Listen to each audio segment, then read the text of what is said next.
today to come out of the closet. I am an introvert. Of course, people who know me are not surprised by that. What I'm going to do today is explain to you a little bit about the differences between introverts and extroverts to help you understand. Help you understand why I am the way I am. Because I found that introverts are often misunderstood. That being the key point. I'm not a social person, but I'm not antisocial. There's a very big difference. So, according to Carl Jung, the famous psychologist, we all have bits of introversion and extroversion within us, but we all generally inherently prefer one over the other. There is this odd group in the middle called ambiverts, but I won't get into that. I don't have the time for that.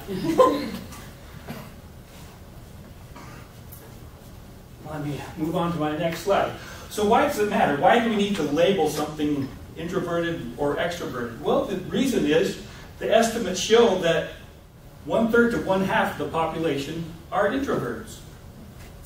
I know several people here have indicated in our meetings that they are introverted.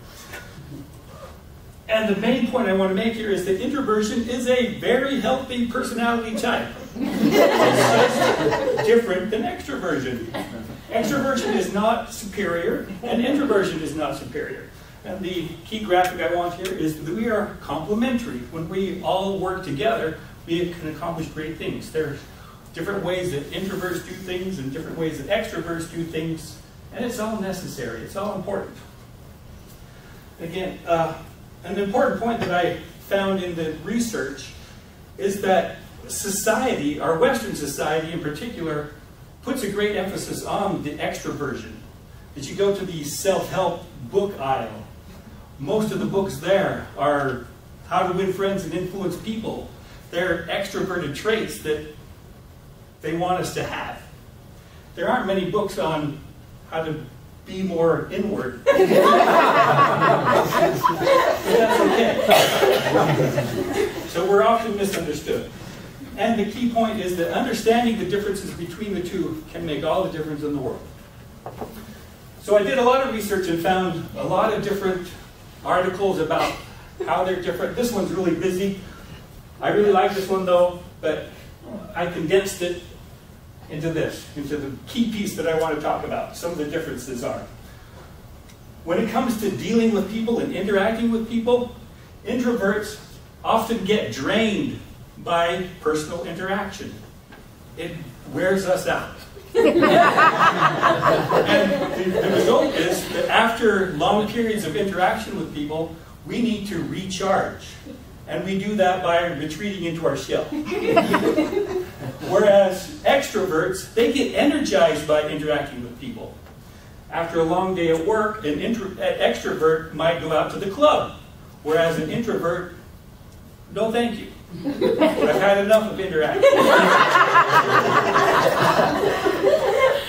In our conversations, introverts will often listen well and encourage you to further share your feelings. We are known as good listeners, whereas extroverts will engage and initiate conversation. In talking with strangers, people we don't know well, introverts do not encourage small talk. They do not enjoy small talk. And an extrovert is going to be happy and eager to talk with anybody about anything. And when it comes to our thoughts, introverts like to think deeply about things before they talk. Extroverts sometimes talk or think by talking. So there's some key differences there. And of course, I also recognize that everything I'm saying today is social science. And social science, with social science, there's nothing that is universal. This is all in general. So keep that in mind. Some common traits of introverts. I don't have time to go over this whole slide here, but we are self-aware and thoughtful. We enjoy understanding details. We're interested in self-knowledge and self-understanding. But the key point is, we aren't narcissistic. It's not about us. It's just taking the time to process and think. We are quiet and reserved in large groups, but you put us in a small group and we may be more gregarious and social. We like to learn through observation. We will sit and watch a group activity before we dive in.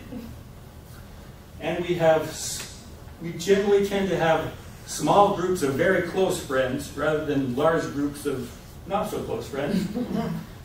And we find small talk tedious. And when a meeting is over, we go out the door.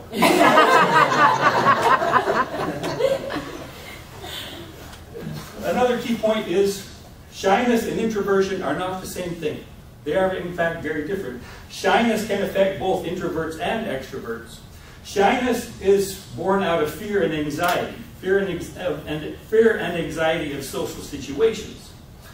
And those who are shy typically will long to have more social interaction, but they're held back by fear. Introverts are not that way. We are perfectly fine with the lack of social interaction. We're okay with that. So I'll close my talk today with some suggestions for interacting with introverts. For you extroverts, here's some ways you can deal with us a little more effectively. One is to recognize that we need our alone time. After we interact with people, we do need that time to recharge. And we recharge by being alone in our own way. And recognize that we are not misanthropes. That's a term I came across that means a misanthrope is someone who does not like people. That's not how we are. We like people. We just only like them to a certain degree. Another point is recognize that we are not judgmental or disinterested. When we are in a group meeting and we are sitting in the back thinking, we are thinking. We aren't judging you. We aren't thinking to ourselves, oh, I wish that guy would shut up. We're listening and processing and trying to understand. And my last point is recognize that we may actually enjoy gaps in conversation.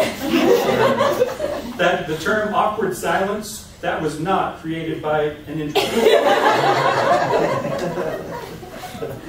And my last thought is, for us introverts, be proud and unapologetic of your nature as an introvert. It is who you are. But you may need to let others know of your need for solitude. Or in other words, talk about your introversion. That's not an oxymoron. And lastly, recognize that we need to open up sometimes, and we need to find ways to share with others when the time is appropriate, while staying true to our own introverted nature. And here's a list of some of the sources that I researched for more information. One I really liked, the TED Talk by Susan Cain. If you are interested, look that up. Really good. So I hope you understand a little bit more about introverts, and you can deal with them more effectively. And we can deal with you more effectively.